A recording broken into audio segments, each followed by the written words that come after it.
राम राम दोस्तों, ज्योतिष के इस विशेष कार्यक्रम में आपका स्वागत है। ये वीडियो धनु वालों के लिए विशेष है। इस वीडियो में बात करेंगे कि 30 अक्टूबर 2023 को राहु केतु का राशि परिवर्तन धनु वालों के जीवन पर किस तरह से प्रभाव डालेगा। ज्योतिष में जो भी ग्रह लंबी अवधि तक एक राशि में रहते हैं, जैसे बृहस्पति, शनि, राहु, केतु, उनका जब भी राशि परिवर्तन होता है तो वो लोगों के जीवन को गहराई से प्रभावित करता है।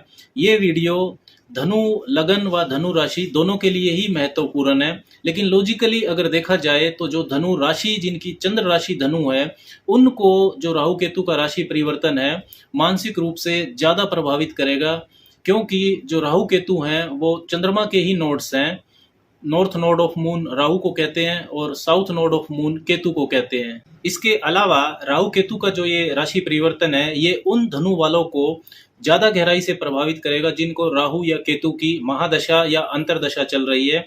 इसके साथ ही यदि आपकी कुंडली में राहु केतु मजबूत स्थिति में है तब भी आपको परिणाम ज़्यादा दिखाई देंगे, ज़्यादा स्टीक दिखाई देंगे। और जिनकी कुंडली में राहु केतु कमजोर स्थिति में है उनके लिए परिणाम ठीक ठाक रहेगा। 30 अक्टूबर 2023 को राहु मेष राशि से निकलकर मीन राशि में प्रवेश करेंगे, आपके 4th हाउस में, चौथे घर में। और केतु तुला राशि से निकलकर कन्या राशि में प्रवेश करेंगे, आपके 10वें घर में। और 29 मई 2025 तक ये वहीं रहने वाले हैं। राहु 12 अप्रैल 2022 से ही आपकी मेष राशि में चल रहे हैं और केतु तुला राशि में चल रहे हैं। तो धनु वालों के लिए जो पंचम भाव में राहु की उपस्थिति है, ये तब और ज्यादा नकारात्मक हो गई थी जब इसी वर्ष बृहस्पति ने राशि परिवर्तन करके मेष राशि में प्रवेश किया था। तब चंडाल दोष आपके पंचम भाव में बन गया था। बृहस्पति आपके राशि स्वामी है, लक्ष्मी स्थान पंचम भाव को कहते हैं, जहां पर वो इस वक्त उपस्थित हैं। तो ये मजबूत स्थिति बनती है, वो आपको अच्छा फल देना चाहते हैं, लेकिन राहु के साथ होने से वो अपना शुभ प्रभाव अभी तक आपको नहीं दे पा रहे थे। अपनी बुद्धि से जो भी आप निर्णय ले रहे थे वो गलत साबित हो रहे थे। जो भी आप निवेश कर रहे थे उनका लाभ नहीं मिल रहा था। बृहस्पति संतान के मामलों में आपको शुभता देना चाहते हैं, लेकिन राहु की वजह से अचानक संतान प्राप्ति में समस्याएं आ रही थी। छात्रों का मन शिक्षा से भटक रहा था। प्रेम संबंधों में भी कंफ्यूजन, दुविधा उत्पन्न हो रही थी। 9वें भाव पर जो दृष्टि जा रही थी, इनकी 5वीं दृष्टि राहु की, तो भाग्य का साथ आपको कम मिल रहा था। पिता व गुरु से संबंध आपके खराब हो रहे थे। 11वें भाव में आपके केतु की उपस्थिति थी, तो आय का साधन यानी कि सोर्स ऑफ इनकम आपके बाधित हो रहे थे। व्यवसायिक मित्रों व बड़े भाई बहन से आपको सहयोग नहीं मिल पा रहा था। और पहले भाव पर जो 9वीं दृष्टि जा रही थी राहु की, उससे भी भ्रम की स्थिति उत्पन्न हो रही थी। आपका जो थॉट प्रोसेस था वो क्लियर नहीं हो रहा था। लेकिन इसी साल 30 अक्टूबर 2023 को ये चंडाल दोष खत्म हो जाएगा। और जो भी लंबी अवधि के ग्रह होते हैं, बृहस्पति, शनि, राहु, केतु, ये जब भी राशि परिवर्तन करते हैं तो इनका जो प्रभाव होता है नई राशि का, वो 1.5-2 महीने पहले से ही मिलना शुरू हो जाता है।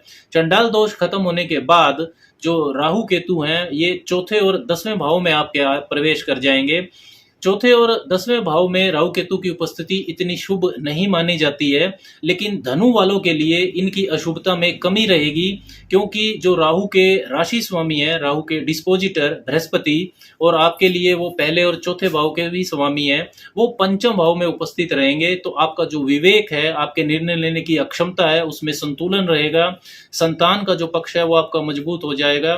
संतान प्राप्ति के जो इच्छुक लोग हैं धनु राशि वाले, उनको सफलता मिलेगी। शिक्षा पक्ष जो है छात्रों का मजबूत हो जाएगा। प्रेम संबंधों का मामला भी संतुलित होगा राहु के पंचम भाव में निकलने से। तो राहु केतु का जो अशुभ गोचर है उसका सामना आप हिम्मत से करेंगे। राहु 18 महीने के लिए आपके चौथे भाव में जाएंगे। तो चौथा भाव होता है आपकी मानसिक शांति का, सुख का अनुभव, लग्जरी और कन्वीनियंसीज यानी सुख सुविधा के साधन, आपका घर का वातावरण, घर की खुशी, ये सब चौथे भाव से देखा जाता है। जमीन, मकान, आपकी मातृभूमि के आसपास के लोग, ये भी चौथे भाव से देखे जाते हैं। चंद्रमा का घर होता है, ये चंद्रमा वहाँ के कारक हैं। और राहु एक ऐसा ग्रह है जो कि आपकी जो भौतिक इच्छाएं हैं उसकी पूर्ति के लिए जुनूनी बनाता है, ऑब्सेशन देता है। और आउटकास्ट भी है, तो इच्छा पूर्ति के लिए नियम कानूनों की परवाह भी नहीं करता। और राहु बिना धड़ का सिर है, जिसके पास खाने को मुंह तो है लेकिन पेट नहीं है, इसीलिए और चाहिए जैसा जो असंतुष्टि वाला फल है ये राहु देता है। राहु का जो डिस्पोजिटर है बृहस्पति, जो कि पंचम भाव में रहेंगे 1 मई 2024 तक, तो उनकी दृष्टि जो है सातवीं वो लाभ भाव पर जाएगी। तो धनु वालों के लिए चौथे घर का राहु सुख सुविधा के सारे साधन आपको दिलवाएगा। नया मकान, नया वाहन भी ये आपको दे सकता है, लेकिन जो सुख का अनुभव है, मानसिक शांति, उसकी आपको कमी रहेगी। राहु एक बेचैन इम्पेशेंट ग्रह है, तो मन में अज्ञात भय आपको दे सकता है। घर में असंतुष्टि की भावना क्लेश का कारण भी बन सकती है। घर के किसी सदस्य का अचानक स्वास्थ्य खराब हो सकता है। वाहन मकान के मामले में पैसा अनावश्यक रूप से खर्च हो सकता है। शो ऑफ में माता के सुख सहयोग में कमी देखने को मिलेगी। उनका स्वास्थ्य भी अचानक से खराब हो सकता है। राहु की जो पांचवी दृष्टि है वो अष्टम भाव पर जाएगी। चंद्रमा आपके अष्टमेश बनते हैं, तो ये शत्रु दृष्टि रहेगी। वाहन सावधानी से चलाना चाहिए राहु के इस पीरियड में। वाहन पर अचानक से आपका खर्चा हो सकता है, या वाहन से संबंधित कुछ लीगल कॉम्प्लिकेशन का भी आपको सामना करना पड़ सकता है। इन लाज के साथ संबंध आपके बिगड़ सकते हैं। पैतृक संपत्ति, इनहेरिटेंस में आपके विवाद हो सकता है। लेकिन यदि आप किसी रिसर्च से जुड़े हैं, तंत्र मंत्र का काम करते हैं, इंश्योरेंस का या मैन्युफैक्चरिंग सेक्टर से जुड़े हैं, तो राहु की ये 8वें भाव पर दृष्टि आपको शुभता दे सकती है। 12वें भाव पर राहु की 9वीं दृष्टि जाएगी, वो भी शत्रु दृष्टि होगी। और शनि की जो 10वीं दृष्टि है वो भी 12वें भाव पर रहेगी। तो लंबी दूरी की यात्रा के ये आपके योग बना देंगे। विदेश जाने का भी योग बनेगा, लेकिन इसकी संभावना ज्यादा है कि उस यात्रा से आपको लाभ ना हो। तो बेहतर रहेगा कि यात्रा आप टाल दें। बहुत जरूरी हो तो ही आपको यात्रा करनी चाहिए। धनु वालों के लिए राहु का चौथे भाव में जो गोचर है, जो अशुभता पैदा करेगा, यानी कि मन में असंतोष, सुख के अनुभव में कमी, ये राहु का प्रभाव 1 मई 2024 के बाद ज्यादा तीव्र हो जाएगा। इसमें तेजी आएगी, क्योंकि 1 मई 2024 को राहु के राशि स्वामी व आपके पहले भाव के स्वामी बृहस्पति पंचम भाव से निकलकर छठे भाव में चले जाएंगे, वृष राशि में। केतु आपके 10वें भाव में गोचर करेंगे इन 18 महीनों के दौरान कन्या राशि में। तो भौतिक चीजों से अलगाव और जो अंतर्मुखी व्यक्तित्व है, इंट्रोवर्डनेस, इसका कारक होता है केतु। केतु 10वें भाव में जब गोचर करेगा तो नौकरी या व्यवसाय में कंफ्यूजन उत्पन्न करेगा, दुविधा रहेगी, उतार चढ़ाव रहेगा। पद प्रतिष्ठा, रेपुटेशन की परवाह आप नहीं करेंगे। आपका फोकस कैरियर पर कम होगा। गलत संगति के लोग भी आपको इस दौरान मिल सकते हैं। नौकरी में परिवर्तन या ट्रांसफर आपका हो सकता है। काम करने की जगह पर रूटीन की पॉलिटिक्स आपको परेशान करेगी।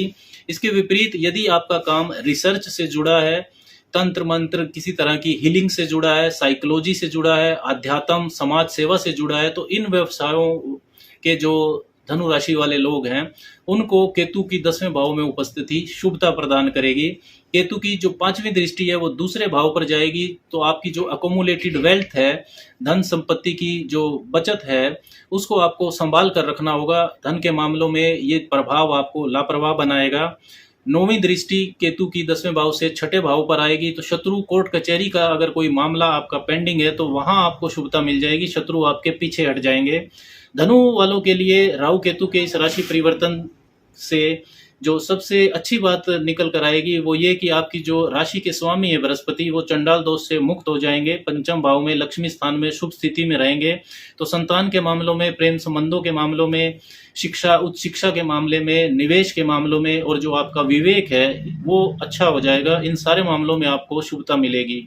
राहु केतु के चौथे और 10वें भाव में राशि परिवर्तन की अशुभता को कम करने के लिए आपको भगवान श्री गणेश की उपासना करनी चाहिए। चींटियों को मीठा भुना हुआ आटा डालना आपके लिए शुभ रहेगा। और किसी भी धार्मिक स्थल पर गुप्त दान करना भी आपको बहुत लाभ देगा। राम राम।